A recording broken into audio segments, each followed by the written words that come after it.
Good morning, everyone, and thank you for joining us. Israel's ambassador to the UN, Danon, will deliver a statement on the latest in Israel's Operation Rising Lion, and he will also preview this morning's Emergency Security Council session called on by the Islamic Republic. As always, if you're called for a question, please be sure to state your name and news outlet. Thank you.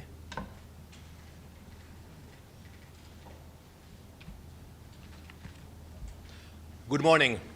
The Security Council will soon convene once again to discuss the situation with Iran at the request of the Iranian regime.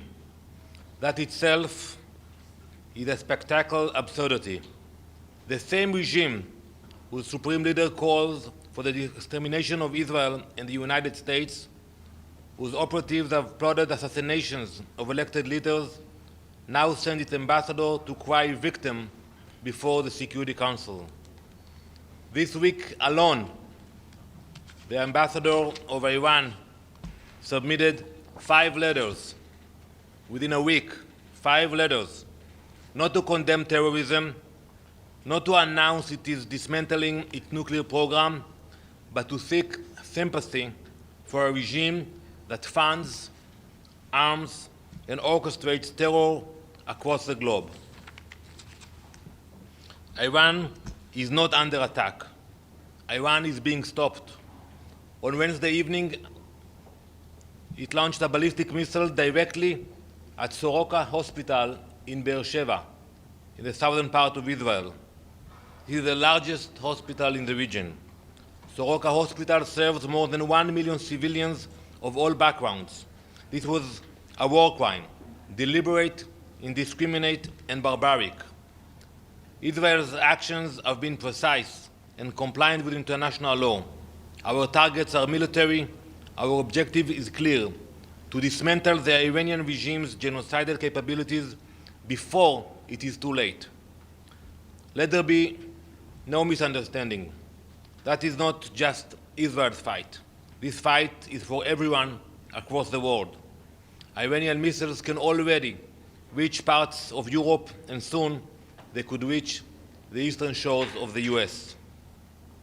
Iran's terror network extends to every continent, from criminal networks in South America to undercover agents in many European capitals to extremists in the Middle East and Africa.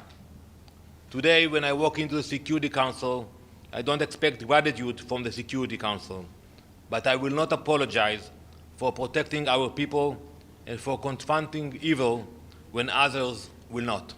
Thank you. Ambassador, with China Central Television.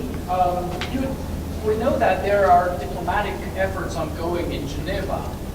What is Israel's position on these diplomatic talks that might get close, maybe reach a deal on Iranian nuclear issue?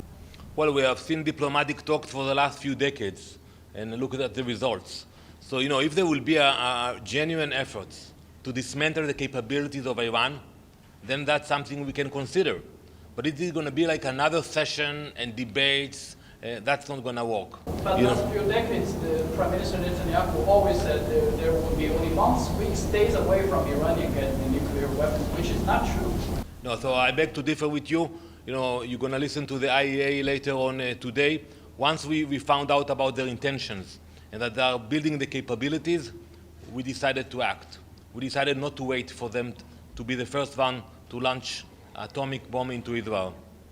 Please. Mr. Ambassador, Mariam Ramadi with Iran International. The IAEA and especially Mr. Grossi before said they don't have any evidence that the Islamic Republic of Iran is acquiring a nuclear weapon. What kind of evidence does Israel have that Iran is going after a nuclear weapon or nuclear bomb? And did you share those evidence with the IAEA? And also, my second question, in Iran, people don't have access to internet, complete blackout. They don't get Israeli evacuation notice.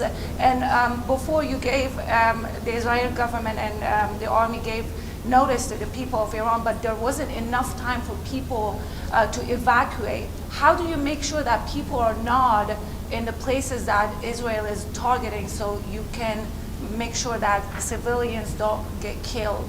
So first, regarding your first question, the IAEA itself said that Iran enriched uranium to a level that they can produce multiple bombs, not one bomb. And it's not for civilian usage, it's for the military program. We know about the ballistic missiles, we see their capabilities, they are launching them every night into Israel. And we also found out about the triggering mechanism and about the intention to put everything together. So when you take the enriched uranium, the ballistic missiles, the triggering mechanism, and you understand that now they are at a point that they wanted to put everything together, that was the point we decided not to wait anymore. Regarding your second question, we pray for the people of Iran. We care about them. That's why we send those notifications, and we will do our best to minimize civilian casualties. And if they don't have access to our warnings, I would advise them not to stay near military facilities. They know exactly where the IRGC compounds are. They know exactly where the nuclear reactors are. So my advice to them, and we do care for them, is to not to be next to those facilities. Ambassador, Yes, sir. Chris Reyes with Canadian Broadcasting. Are you in support of the United States negotiating with Iran? If not, what is your message to the U.S.? And if you are in support of those negotiations, what would you like to see come out of that deal? So as I said earlier, we look at results. And if there will be results that will bring us the security that we need, which means they don't have the capabilities. And the Iranians are the masters of deceptions. They lied for so many years, so we cannot just play the game with them anymore. If it will be like, what happened in Libya, when you had real inspectors who came into Libya, took out everything out, that's a mechanism that can be discussed. But if it's going to be just another round of talks, that's something which we cannot accept. Ambassador, can I follow up? Well, last question, please, yeah. You mentioned, but the director last night said the following: we do not have any indication that there is a systematic program in Iran to produce a nuclear weapon. We know the U.S. estimate back in March saying there is no such thing, stopped in 2003. I just want to emphasize, are you going to share this information that you have, that they were about to dash to a bomb, with the U.S., with the public? So the Director General of the IAEA will speak in a minute in the Security Council. I would advise you to ask him that the amount of uranium that was enriched already in Iran, if it serves civilian usage or a military program. Let him answer that question. We have the information, we have the intelligence that Iran built a military program, not a civilian one, which was not supervised by the IAEA. Thank you very much. Thank you.